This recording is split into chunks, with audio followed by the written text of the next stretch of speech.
नमस्कार, मी पंजाब डक. आज आहे 29 नोव्हेंबर 2025. तर राज्यातल्या सर्व शेतकऱ्याचे फोन येत होते की आता पाऊस येणार आहे का. राज्यातल्या सर्व शेतकऱ्याला सांगू इच्छितो की काय झालं, एक आंध्र प्रदेश, तामिळनाडू, कर्नाटक, केरळ ह्या पट्ट्यामध्ये एक चक्रीवादळ घोंघावतंय. तर त्याचं नाव आहे टिटवा. ते चक्रीवादळ काय होणार आहे, इकडं छत्तीसगडकडे जाणार आहे.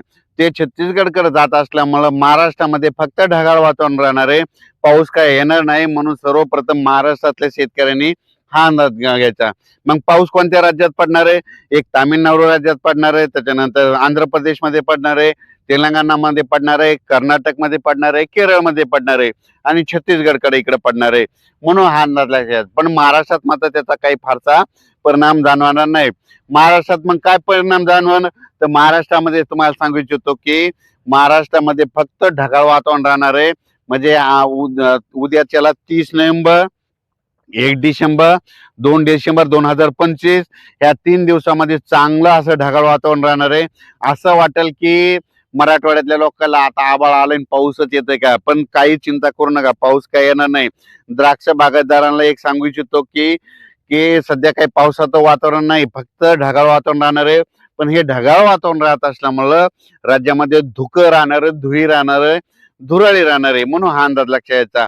मग सांगायचं झालं तर फक्त चंद्रपूर, यवतमाळ, इकडं आदिलाबाद, धर्माबाद ह्या पट्ट्यामध्ये जरा जास्त ढगाळ वातावरण राहील 3 दिवस, आणि तिकडे 2-3 ठिकाणी थेंब देखील पडतील. म्हणून ही अंदाज लक्षात यायचा.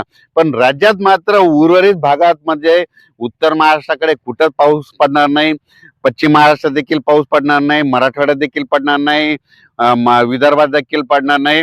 फक्त पूर्व विदर्भातले चंद्रपूर, नागपूर त्या जिल्ह्यामध्ये काय होणार आहे, थोडेफार थेंब असे पडलेले दिसतील. म्हणून हे लक्षात येतं.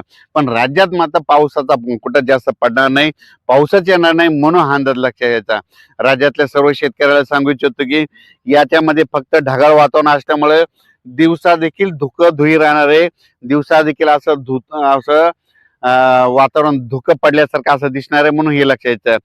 उत्तरेकडून वारं सुरू होत असल्यामुळं परत राज्यामध्ये काय होणार आहे, परत थंडीला सुरुवात होणार आहे. म्हणून हा अंदाज लक्षात घ्यायचा. माग जसा पडला तेवढा काही मोठा पाऊस पडणार नाही.